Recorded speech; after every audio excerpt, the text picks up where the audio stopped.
સમાચારથી હવામાન વિભાગની આગાહી છે। રાજ્યમાં ઠંડીનો ચમકારો નોંધાઈ રહ્યો છે। વહેલી સવારે ઠંડા અને સૂકા પવન ફૂંકાતા ઠંડીનું જોર વધ્યું છે। 24 કલાક બાદ ધીમે ધીમે 2 થી 3 ડિગ્રી તાપમાન વધી જશે અને ઠંડીમાં આંશિક ઘટાડો નોંધાશે। તો ઠંડીમાં આંશિક ઘટાડો નોંધાશે। હવામાન વિભાગની આગાહી પ્રમાણે રાજ્યમાં અત્યારે તો ઠંડીનો ચમકારો છે, પરંતુ જે તાપમાન છે તેમાં હવે ઘટાડો થતો જોવા મળશે।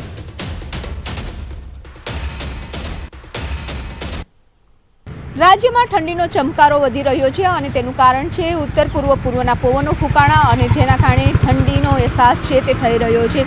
ઠંડા અને સૂકા પવનો ફૂંકાવાના કારણે લઘુત્તમ તાપમાન ગગડી રહ્યું હતું, પરંતુ હવામાન વિભાગનું અનુમાન છે કે આગામી 24 કલાક તાપમાન યથાવત રહેશે અને 24 કલાક બાદ 2 થી 3 ડિગ્રી તાપમાન છે તે વધી જશે અને જેના કારણે ઠંડીમાં ઘટાડો થશે। એટલે કે સતત જે સિસ્ટમો બની રહી છે, ખાસ કરીને પવનની દિશા વારંવાર બદલાઈ રહી છે અને તેના કારણે સતત તાપમાનમાં વધઘટ નોંધાઈ રહી છે અને જેના કારણે ઠંડી જે પડવી જોઈએ, ખાસ કરીને કોલ્ડ વેવની ફ્રીક્વન્સી પણ ચાલુ વર્ષે છે શિયાળામાં ઘટતી જોવા મળી રહી છે। કેમેરામેન અમિત શર્મા સાથે વિપુ પટેલ, ન્યૂઝ 18 ગુજરાતી, અમદાવાદ।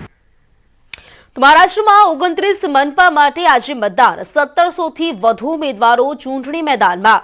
રાજ ઠાકરે, ઉદ્ધવ ઠાકરે 20 વર્ષ પછી એક સાથે છે, તો 16 જાન્યુઆરીએ તેનું જે પરિણામ છે તે જાહેર થશે। આજની વાત કરીએ તો લગભગ આજની જે 29 મનપા માટે આજે મતદાન થઈ રહ્યું છે મહારાષ્ટ્રમાં, ત્યારે 1700 થી વધુ ઉમેદવારો છે તે ચૂંટણી મેદાનમાં છે। સૌથી ખાસ વાત તો એ છે કે રાજ ઠાકરે અને ઉદ્ધવ ઠાકરે 20 વર્ષ પછી એક સાથે છે અને 16 જાન્યુઆરીએ તેનું જે પરિણામ છે તે જાહેર થવાનું છે। આજે આનું મતદાન છે અને તેનું જે પરિણામ છે તે 16 તારીખે જાહેર થવાનું છે। રાજ ઠાકરે અને ઉદ્ધવ ઠાકરે 20 વર્ષ પછી એક સાથે છે। આજની આજે ચૂંટણી છે તે ખૂબ જ મહત્વપૂર્ણ રહેવાની છે। આજે મતદાનની પ્રક્રિયા થશે। લગભગ 1700 થી વધુ ઉમેદવારો છે તેઓ ચૂંટણી મેદાનમાં છે અને આ ચૂંટણીનું જે પરિણામ છે તે 16 જાન્યુઆરીએ જાહેર થવાનું છે। તો મહારાષ્ટ્રમાં 29 મનપા માટે આજે મતદાનની પ્રક્રિયા, જેમાં લગભગ 1700 થી પણ વધુ ઉમેદવારો છે તેઓ ચૂંટણી મેદાનમાં છે અને આ વખતની ચૂંટણી ખાસ છે, કારણ કે લગભગ 20 વર્ષ પછી રાજ ઠાકરે અને ઉદ્ધવ ઠાકરે એક સાથે છે, તેથી તમામ લોકોની નજર પણ આ ચૂંટણી પર રહેવાની છે। જો કે આજે જે મતદાનની પ્રક્રિયા થવાની છે તેનું પરિણામ છે તે 16 જાન્યુઆરીએ આવવાનું છે। તો આજની ચૂંટણી છે લગભગ 29 મનપા માટે આજે મતદાનની પ્રક્રિયા છે તે થઈ રહી છે। 1700 થી પણ વધુ ઉમેદવારો છે તેઓ આ ચૂંટણી મેદાનમાં જોવા મળી રહ્યા છે। 16 જાન્યુઆરીએ તેનું પરિણામ છે તે આવવાનું છે। તો મહારાષ્ટ્રની આ ચૂંટણી જેની પર સૌ કોઈની નજર, તમામ જે પાર્ટીઓ છે તેની પર નજર જોવા મળશે। મહારાષ્ટ્રમાં 29 મનપા માટે આજનું આ મતદાનની પ્રક્રિયા, જેમાં 1700 થી વધુ ઉમેદવારો ચૂંટણી મેદાનમાં ઉતર્યા છે, પરંતુ ઉમેદવારોની વચ્ચે ખાસ નામોની જો વાત કરીએ તો રાજ ઠાકરે છે અને ઉદ્ધવ ઠાકરે, તેઓ બંને એક સાથે, અને તે પણ સમયગાળો ખૂબ જ લાંબો, નાનો એવો સમયગાળો નહીં, પરંતુ 20 વર્ષ પછી બંને એક સાથે છે, તેથી તમામની નજર આ ચૂંટણીના પરિણામ પર। પરિણામની જો વાત કરીએ તો 16 જાન્યુઆરીએ આ ચૂંટણીનું પરિણામ છે તે જાહેર થવાનું છે અને આજે મતદાનની પ્રક્રિયા, અને મતદાનની પ્રક્રિયા છે 29 મનપા માટે। મહારાષ્ટ્રની આ ચૂંટણી ગરમાગરમીનો માહોલ અને રાજનીતિમાં પણ ગરમાગરમી કહી શકાય, કારણ કે 20 વર્ષ પછી રાજ ઠાકરે અને ઉદ્ધવ ઠાકરે એક સાથે જોવા મળી રહ્યા છે। તો મતદાનની આ પ્રક્રિયામાં 1700 થી વધુ ઉમેદવારો ચૂંટણી મેદાનમાં જોવા મળી રહ્યા છે।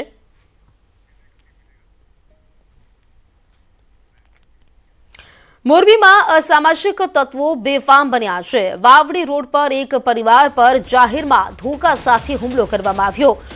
ધોકા સાથે જાહેરમાં બબાલ કરવામાં આવી છે। મહિલા વચ્ચે પડતા તેને પણ માર મારવામાં આવ્યો। આ સમગ્ર ઘટનાનો વિડીયો છે તે સોશિયલ મીડિયા પર વાયરલ થઈ રહ્યો છે।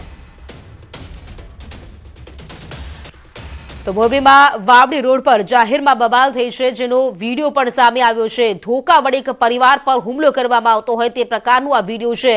હાલ તો આ વિડીયો છે તે સોશિયલ મીડિયા પર વાયરલ થઈ રહ્યો છે। જાહેરમાં મારામારી કરવામાં આવતી હોય તે પ્રકારના આ દ્રશ્યો, ધોળા દિવસે મારામારી કરતા દ્રશ્યો સામે આવ્યા છે, જે ટોળું ભેગું થયું છે અને ધોકા વડે હુમલો થતો હોય તે પ્રકારના દ્રશ્યો આ વિડીયોમાં કેદ થતા જોવા મળી રહ્યા છે। હાલ તો આ જે વિડીયો છે તે સોશિયલ મીડિયા પર વાયરલ થઈ રહ્યો છે। વડોદરામાં તહેવાર ટાણે જાહેરમાં મારામારી થઈ। ગોરવા વિસ્તારના એક મોલ પાસે બબાલ થઈ। કાર ચાલકે એક યુવકને ધક્કે ચડાવ્યો, ધક્કો મારી ડિવાઈડર પર પાડી દીધો। આ વિડીયો વાયરલ થતાં જ પોલીસે ક્રિશ મખીજાને ઝડપી પાડ્યો છે। પોલીસે ધરપકડ કરતા જ બધી ટણી ઉતરી ગઈ। બે કાન પકડીને કહ્યું, મારી ભૂલ થઈ ગઈ, હવેથી આમ નહીં કરું।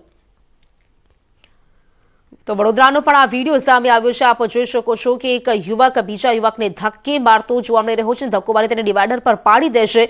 આ વિડીયો વાયરલ થતા પોલીસે પણ કાર્યવાહી કરી છે। પોલીસે આ ધક્કો મારનાર યુવક છે ક્રિશ, તેની ધરપકડ કરી છે અને તેને માફી પણ મંગાવી છે। ગોરવા વિસ્તારના એક મોલ પાસેનો આ વિડીયો છે તે હાલ તો વાયરલ થઈ રહ્યો છે। વડોદરાના અટલાદરામાં બિલ્ડરની બેદરકારીના આક્ષેપ સાથે મારામારીનો બનાવ બન્યો।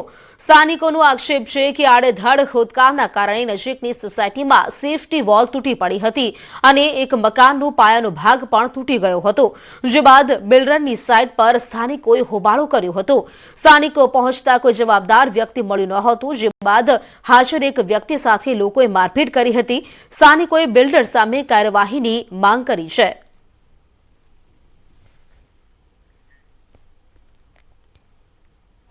નિષ્કાળજીને કારણે આ ઘટના ઘટી। એમાં 8-10 પરિવારોને રોડ પર રહેવાનો વારો આવી ગયો, જેના કારણે આજે કોઈ જવાબદાર વ્યક્તિ બિલ્ડરની સાઈડ પર ન હોવાથી સ્થાનિકો ઉગ્ર સ્વરૂપ લઈ લીધું અને ઘટના લાગે મારામારી સુધી પહોંચી ગઈ હતી। અમે બિલ્ડરને વારંવાર રજૂઆત કરી કે દિવાલ તૂટવાની છે, પછી એને કહેવામાં આવ્યું કે કોર્પોરેશન મારું કશું જ નથી કરી લેવાનું, તમારે જે કરવું હોય એ કરી લો। એવા જ એકદમ ખરાબ જવાબ આપવામાં આવ્યા લોકોને અને આજે એના કારણે એ બિલ્ડરના કારણે લોકોને, પરિવારોને રોડ પર રહેવાનો વારો આવી ગયો।